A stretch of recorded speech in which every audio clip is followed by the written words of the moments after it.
여러분 크리스마스 잘 보내고 계시는지요? 오늘도 무거운 소식들이 좀 많습니다.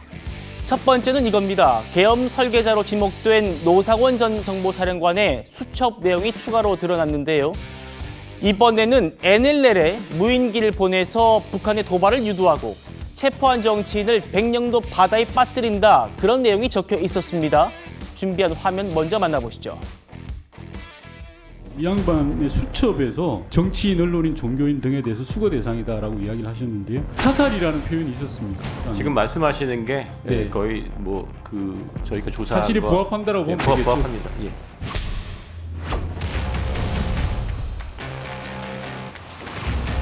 이른바 백령도 작전은 정치인, 종교인, 판사 등 수거 대상을 체포한 후에 배를 통해 백령도로 보내는 과정에서 사살한다는 내용이라고.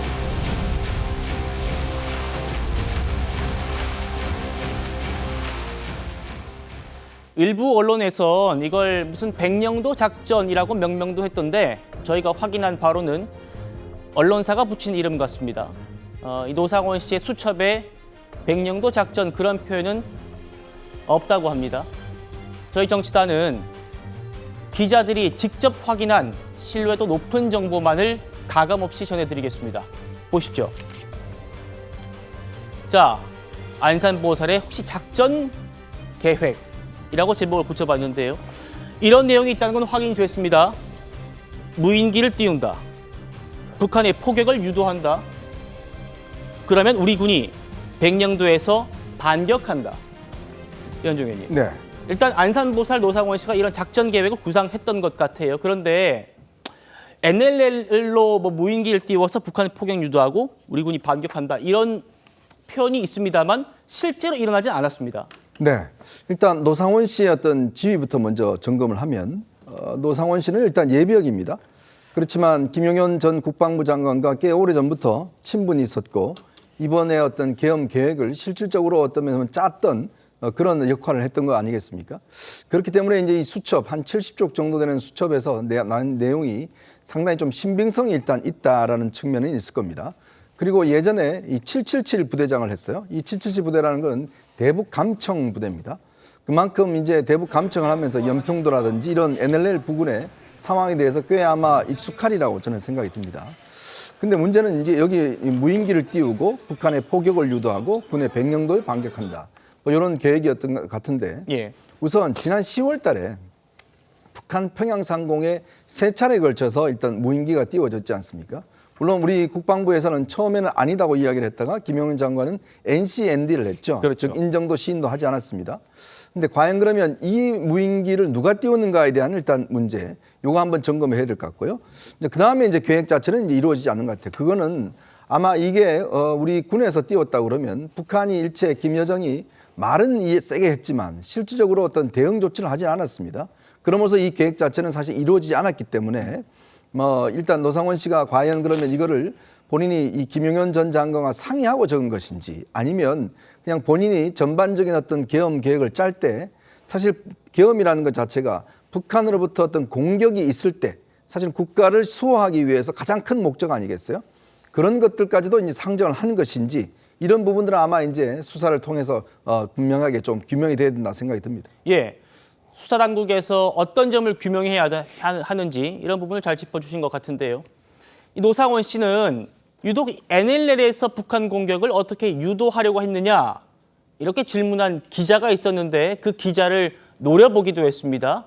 유독 이 NLL 표현을 한 기자를요. 어제 모습 만나보시죠.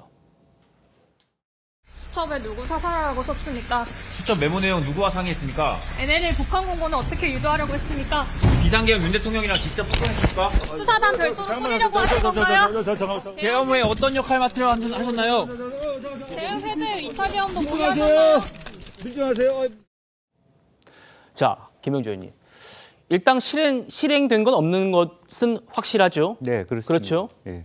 이 노상원의 아이디어였을 수도 있고 실제로 김용현 전 장관과 논의를 했을 수도 있고 이건 수사에서 밝혀져야 될 부분인데 그래서 그런지 노상원 씨가 NLL 이 얘기를 한 질문을 또 노려보는 그런 장면 보셨습니다. 어떠셨어요? 뭐 아마 이 부분은 여러 가지 그런 개연성들을 가지고 아마 과거에 박근혜 전 대통령 때 있었던 기무사의 시뮬레이션이라든지 그것을 실제적으로 노상원 씨도 대통령실 또 혹은 청와대에 일을 했던 적이 있었기 때문에 들여다볼 수 있는 위치에는 있었던 것 같습니다. 2018년까지 현역으로 있었기 때문에 2017년 문건이 만들어졌지 않습니까? 이제 그렇기 때문에 아마 이 사람이 실제적으로 대통령이나 또 국방부 장관이 원론적인 의미에서 예컨대 싹 쓸어버리고 싶다, 계엄도 하고 싶다라고 했을 때 매우 구체적인 어떤 상상력과 기술을 갖고 있는 분이 이분 아닌가, 현역이 아님에도 불구하고 그러다 보니까 이와 같은 어떤 구체적인 작전이 나왔는데 그럼에도 불구하고 제가 느끼는 것은 정합성은 떨어져요.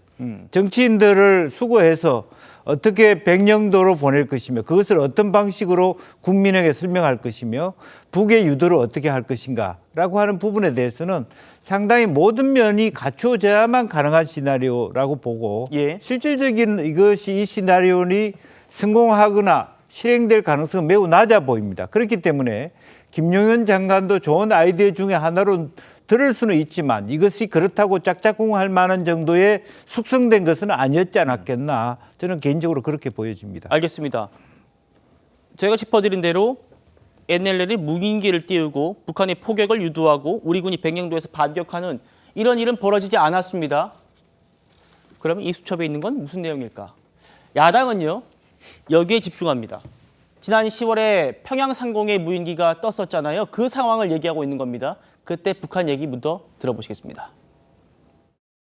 한국은 심야 시간을 노려 무인기를 평양시 중구역 상공에 침범시켜 수많은 반공화국 정치모략 선동 삐라를 살포하는 천인공노할 만행을 감행하였다. 군사적 공격 수단으로 간주될 수 있는 무인기를 조선민주주의인민공화국의 수도 상공에까지 침입시킨 사건은 절대로 묵과할 수도 용서할 수도 없는 중대 도발이다. 이현영 의원님 말씀처럼 당시 우리 군은 평양에 무인기를 보낸 게 맞는지, 우리 군이 맞는지에 대해서 NCND 긍정도 부정도 하지 않았습니다. 들어보시죠. 야당 의원님들에 따르면 이 무인기가 방첩사가 기획해서 드론 사령부의 무인기를 백령도로 가지고 가가지고 평양으로 보냈다고 말씀을 해주셨고, 북한도 이와 같은 주장을 한 바 있는데 여인영 전 사령관은 이 사실이 아니라고 주장하고 있습니다. 사실관계가 어떻습니까? 예, 저는 전혀 모르는 사실입니다. 사실이 아닌 겁니까? 모르는 겁니까? 무인기 관련된 내용은 저희 방첩사 업무가 아니고, 그리고 제가 거기에 대해서 전혀 모르겠습니다. 평양에 무인기 보내는 거 그때 있었잖아요. 그 인물 누구로 받았습니까? 그 사항은 확인해 줄 수가 없습니다. 확인해 드릴 수 없습니다. 왜 확인해 줄 수 없어요? 사실이 아닌 건 아니잖아요. 그리고 무계 지역 연천과 김포 일대에서 띄웠다는데 어디에서 띄웠습니까? 제가 확인해 드릴 수가 없습니다. 김경부 대변인. 노상원 씨 수첩에 적힌 그 무인기는 NLL에 띄운다는 무인기고요. 지금 야당이 얘기하는 건 평양에 뜬 무인기이기 때문에 좀 다른 얘기긴 하지 않습니까? 맞습니다. 저는 지금 김병주 의원이 그 질의를 하면서 뭐 연천에서 뛴 거 아니냐, 어디에서 뛴 거 아니냐. 저는 만약에 지금 정부 국방부 입장에서는 그거에 대해서 확인해주지 않고 있는데 지금 계엄과 이 탄핵의 국면에서 만약에 우리가 했다고 손치더라도 그거를 공개적으로 이렇게 말해주는 게 과연 맞는지 이 부분에 대해서는 좀 의심이 들고요. 적절하지 않다고 생각이 들고요. 저는 그 당시에 10월 달에 보면 저희가 알아보니까 평양에서 3일, 9일, 10일 세 차례 이렇게 무인기가 평양 상공이 뚫렸다고 얘기하는 거 아닙니까? 사실 평양 자체적으로 방어망이 뚫렸다고 인정하는 것 자체가 저희가 봤을 때는 이게 쉽지 않은 상황인데 본인들의 어떻게 보면 치부를 드러내는 상황인데도 불구하고 이게 대한민국이 보낸 무인기다 이렇게 얘기하는 부분에 있어서 처음에 제가 볼 때는 이게 일종의 내부 결속용 아니냐 아니면 혹시 자작극을 통한 뭔가 본인들의 지금 여러 가지의 상황, 러시아의 우크라이나의 러시아의 북한군을 파병한 부분에 대해서 뭔가 화제를 바꾸기 위한 거 아니냐 그런 생각을 했는데요. 사실 만약에 지금의 노상원 씨가 얘기하는 것과 같다면 지금 우리가 생각하는 게 혹시 백령도에서 우리가 무인기를 뭔가 출동을 시켜서 발사를 해서 그쪽에서 평양을 실제로 뭔가 한 거 아니냐. 왜냐하면 북한 입장에서는 우리나라에 무인기를 수차례 보낸 건 맞지 않습니까? 그래서 윤석열 정부 들어서 드론 부대가 창설이 됐습니다. 예. 그래서 내부적으로는 그다음에 국군에서는 비례성 원칙에 대해서 우리가 계속 무인기가 만약에 북한이 도발이 되면 우리도 비례적으로 평양까지 한번 보내야 되는 거 아니냐 그런 얘기가 나온 적도 있거든요. 그런데 그때 상황은 뭔가 전단지까지 뿌렸다. 그리고 그 당시에 북한에서의 입장에서 볼 때는 오히려 몰래 간 게 아니라 소음이 굉장히 크게 나는 무인기를 사용했다. 그래서 일부러 뭔가 포착이 되게끔 하기 위한 어떤 수단 아니었느냐 이런 얘기가 나오고 있지 않습니까? 그렇다면 그때 상황이 뭔가를 도발하기 위한 그런 거 아니냐 그런 예. 쪽으로 연결될 수 있는 여지가 있기 때문에 야당 쪽에서는 이 부분에 대해서 굉장히 주시하고 있는 것 같습니다. 알겠습니다. 수사를 통해 밝혀져야 될 부분입니다. 계속해서 살펴보죠. 수첩에 적힌 두 번째 내용 이겁니다. 정치인을 아마 앞에 이제 체포한 정치인 이렇게 좀 있겠죠. 체포한 정치인을 백령도 가는 배에 태워서 물에 빠뜨린다. 이승훈 변호사님. 일부 언론에서는 뭐 수장시키려고 했다 뭐 이런 표현도 썼던데 그동안은 정치인들 체포해서 뭐 비원 벙커에 데리고 간다 이런 얘기를 야당에서 했었는데 이번에 백령도로 데리고 간다 이런 얘기예요? 어떻게 들리세요? 그러니까 뭐 계획을 짜는 단계에서 여러 가지 안들이 있었을 것 같아요. 정치인을 체포한 이후에 비원 벙커로 데려가서 수사를 한다. 뭐 포고령 위반으로 이런 계획이 있었을 것 같고요. 또 하나는 어차피 수사를 하더라도 또 밖으로 나갈 수 있기 때문에 결과적으로는 백령도로 가는 배에 태워서 물에 빠뜨려서 수장시킨다거나 또는 북한의 오인 사격이라든가 사격을 유발한다거나 여러 가지 안들이 있을 건데 그중에 하나를 노상원 씨가 수첩에 적어놓는 거 아닌가 이런 생각이 들고요. 그렇기 때문에 결국에는 윤석열 대통령이 자신의 어떤 정치적 위기를 타개하기 위해서 북한을 활용하려고 하는 북풍 전략을 많이 세웠던 것 같아요. 예를 들어서 무인기를 북한에 보낼 때에도 북한 정보 감시용으로 보냈어야 되는 것인데 소음이 많은 무인기였고 그리고 오히려 삐라가 살포됐다? 이건 북한에게 발각되기를 바라는 행동일 수도 있거든요. 그게 사실이라고 한다면 그런 측면에서 북한이라고 하는 외환마저도 유치해서 외환죄 그리고 일반 이적죄까지도 범하려고 했던 것이 아닌가. 그러니까 이게 무속으로 시작해서 무속으로 끝난 정부가 될 정도로 심각한 상태의 정부였다는 것을 국민들이 좀 이해할 수 있는 대목이 아닌가 싶습니다. 예, 갑자기 또 무속으로 이어져서요. 그 부분 잠시 뒤에 짚어드릴 겁니다. 일단 이승훈 변호사님, 그 무인기는에 대해서는 우리 군이 보냈다라는 사실 인정하지는 않고 NCND를 하고 있다는 점을 짚어드리고요. 김영주 의원님. 네. 어쨌든 결국 이것도 뭐 우리 체포한 정치인들을 북한이 공격해서 좀 사망했다 뭐 이런 취지로 또 해석이 됩니다. 네. 그러니까 제가 아까 말씀드린 것처럼 두 가지가 불편한 거예요. 사실은 왜 그분들이 한꺼번에 백령도로 갔어야 되는지에 대한 국민들에 대한 설득이 가능한가요? 그리고 또 그 과정에서 북한이 거기에 대한 응전을 해줘야 된다라고 하는 두 가지가 맞아떨어야 되는데 매우 거칠은 부분이 있다 그렇게 생각이 들고요. 결과적으로는 뭐 차라리 뭐 대통령이 말씀하셨지만 일정 시간 동안에 뭐 파주 시민회관이든 뭐 비원 뱅크든 어디든 구금하는 건 괜찮지만 완전히 수장을 시킨다? 그것이 실제적으로 국민들이 납득할 수 있는 수준인가요? 저는 그리고 그분들이 예를 들어서 뭐 어떤 그야말로 국가보안법 위반이라든지 명백한 간첩이라든지 뭐 전체적으로 내란 선동자라든지 명백한 증거나 정황이 있다 그러면 그런 상태에서 그 사람을 격리시키기 위해서 가는 과정에서 이런 사건이 있었다.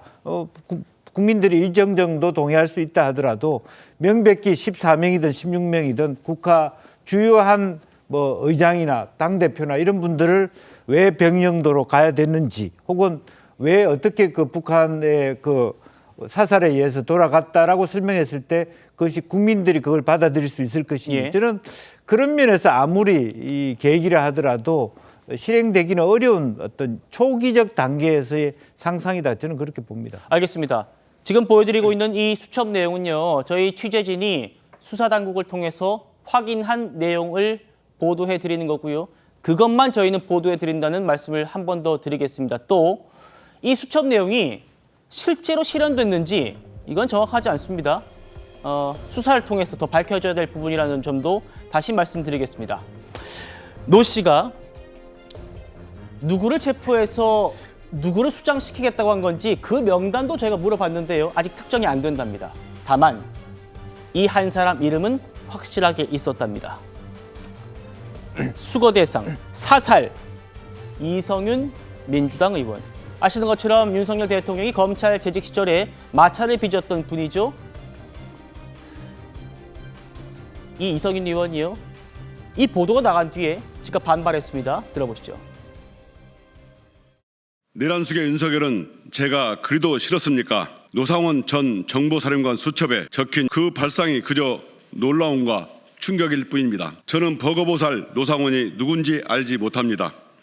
아무런 사적 인연도 없는 노상원의 수첩에 제가 포함되어 있다면 내란숙의 윤석열이 노상원을 통해 살해 의도를 드러냈다고밖에 해석할 수밖에 없습니다. 경찰 국가수사본부는 수첩에 표기된 16명이 누구인지 즉각 공개하십시오.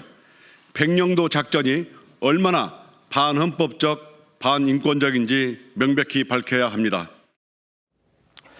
그런데 또 여기서 이상한 점은 이겁니다. 계엄 당시에 체포하려던 명단이 이미 나왔지 않습니까?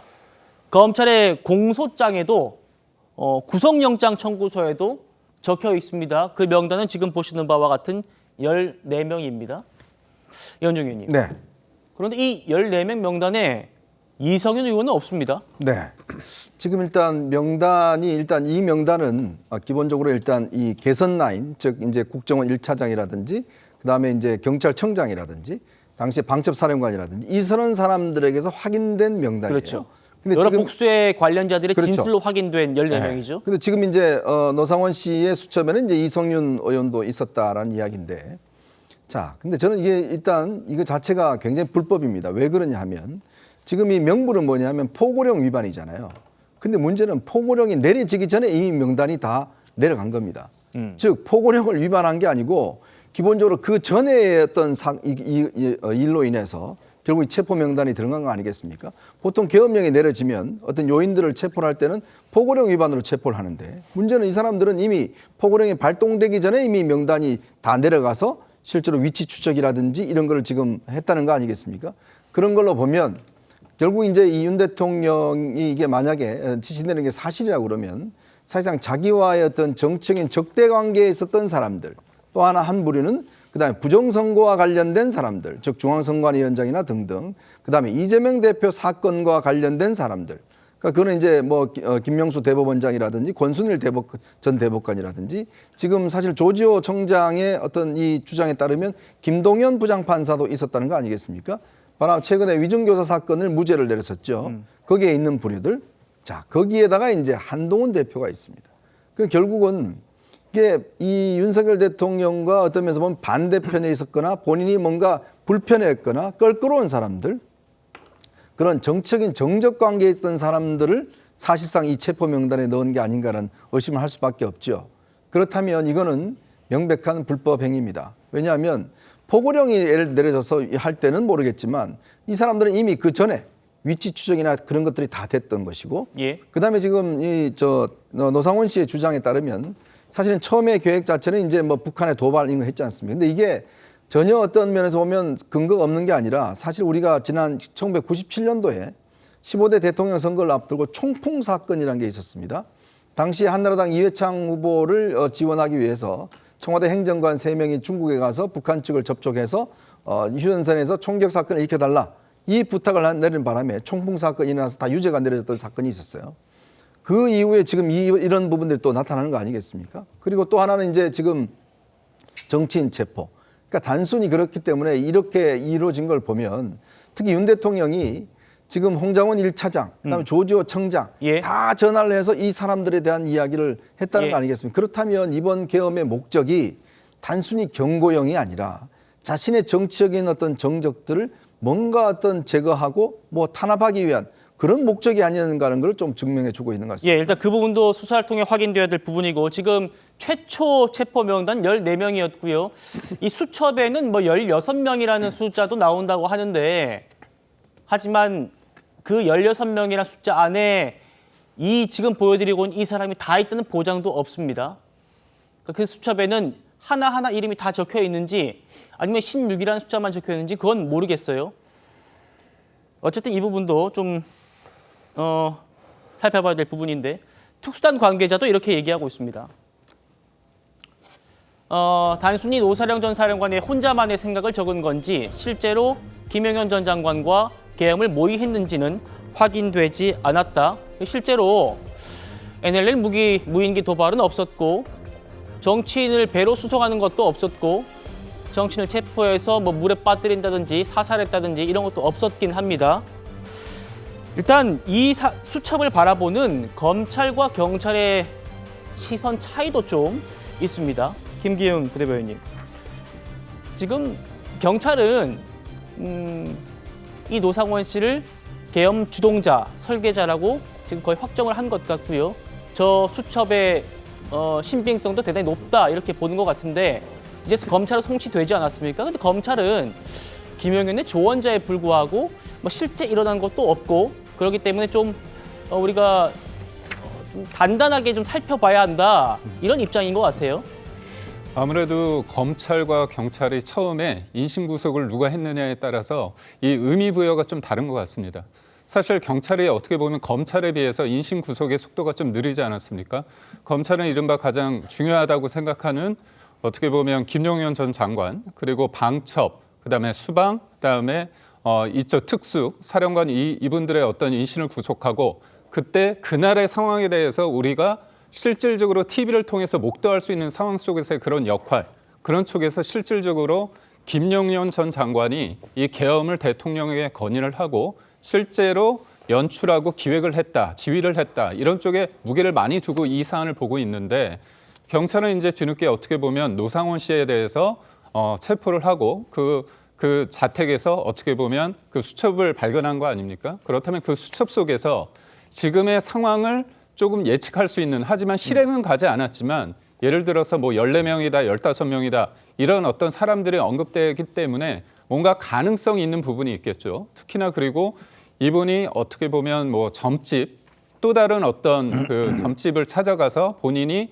여러 가지 얘기를 하면서 중요한 일이기 때문에 이런 거에 대해서 김영훈 전 장관이 나를 배신하지 않을까. 그리고 여타 사람들에 대해서 이 사람들의 어떤 사주팔자를 통해서 같이 할 수 있는 사람인지 이런 일련의 상황을 통해서 언론이나 국민들이 봤을 때는 실질적으로 이 사람이 뭔가 했구나. 그리고 특히나 12월 1일과 3일 계엄이 일어나기 전과 계엄 당일날 사람들 만나서 구체적인 어떤 액션을 했다. 그리고 무엇보다도 이 사람이 민간인 신분 아닙니까? 그럼에도 불구하고 중요한 역할을 했다는 측면에서 봤을 때 뭔가 이쪽에 국민들이나 아니면 언론의 시선이 여기 있는 부분이 있는 것 같아요. 그러다 보니까 경찰 입장에서는 이 사람을 통해서 실질적으로 실무적인 것들은 노상원 씨를 통해서 된 거 아니냐. 그리고 특히 이 사람이 정보사 사령관이었고 주변 사람들의 평가에 의하면 어떤 소위 말해서 그림을 잘 그리고 시나리오를 잘 짜고 정보 보고를 해서 배후에서 뭔가 음모를 뿌린다고 할까요? 그런 부분에 대해서 굉장한 능력이 있다. 이런 상황 속에서 그렇다면 경찰은 본인들이 어떻게 보면 이 노상원 씨를 통해서 실체적 진실에 가까울 수 있다고 보는 것 같고요. 네. 검찰은 이 사람이 모든 게 아니라 실질적인 권한이 있는 실질적으로 상명하복의 그런 관계 속에서 이루어진 측에서 계엄이 이루어졌다고 보는 그런 두 기관의 어떤 입장과 그리고 현실적으로 신병 확보를 통해서 된 어떤 그런 관점이 좀 다른 것 같기도 합니다. 알겠습니다. 노상원 씨 이제 검찰로 송치된 만큼 검찰의 처분도 좀 지켜보도록 하겠습니다.